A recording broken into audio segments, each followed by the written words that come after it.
Ассалаумағалейкум жақсыларым, қалайсыздар, амансыздар ма? Мынандай бір керемет әңгіме бар.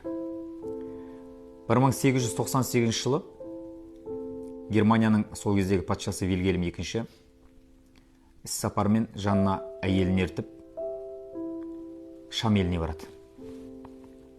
Мемлекеттік шаруалар біткен соң Дамаск қаласын аралауға әйелмен бірге қаланың сол кездегі әкімі Мустафа Асиммен бірге серуендеуге шығады.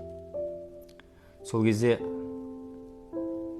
Дамаск қаласының көшесінде есек жетектеп кетіп бара жатқан бір адамды көріп, Вильгельм II патшаның ерке әйелі бұндай жануарды бірінші рет көріп тұрғандығын және оған қызық болып тұрғандығын айтады. Рұқсат болса, маған сыйға тартыңызшы деп өтініш қылады. Шетелден келіп тұрған құрметті қонағы өтініш қылған соң, есек жетектеп кетіп бара жатқан Әбілқайыр Талло деген адам екен. Соны тоқтатып, құрметтім, сенің есегіңе шетелден келген қадірлі мейманымыз қызығып тұр. Рұқсат болса, есегіңді сол мейманға сыйға тартсаң дейді. Жоқ, атай көрмеңіз, бұл есегімді бере алмаймын дейді. Біз сіздің есегіңізді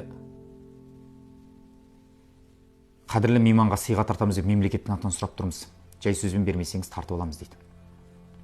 Менің бұл есегімнен басқа үйде алдына жануар салмайтын жүйрік 6 арғымағым бар.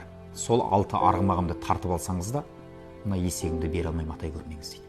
6 арғымақты беріп, бұны бере алмайтындай бұл есектің қандай сыры бар деп сұрағанда, бұның ешқандай сыры да жоқ.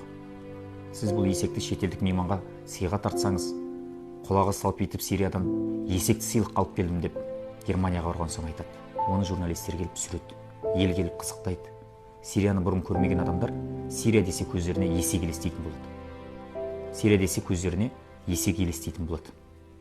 Мен өйтіп елімді, халқымды, мемлекетімді есекке теңегім келмейді. Сондықтан бере алмаймын деп сыртында сырын айтқан екен. Кейін бұл әңгіме Шам елінің патшасының құлағына тиіп, Дамасктың әкімін алдыртып, Әбілқайыр Талло есімді қарапайым осы адамды марапаттаған екен. Бұл жерден алатын ғибрат, кейде мемлекетті ұлы адамдар емес, қарапайым адамдар абыройын көтеріп жасайды. Осы Әбілқайыр Талло сияқты әрбір қазақ, Қазақстанның абыройын, қазақтың абыройын ойласа, еліміздің еңсесі биік болатын сөзсіз. Бұл да бір ғибрат алатын әңгіме болды деп есептеймін. Аман сау болыңыздар.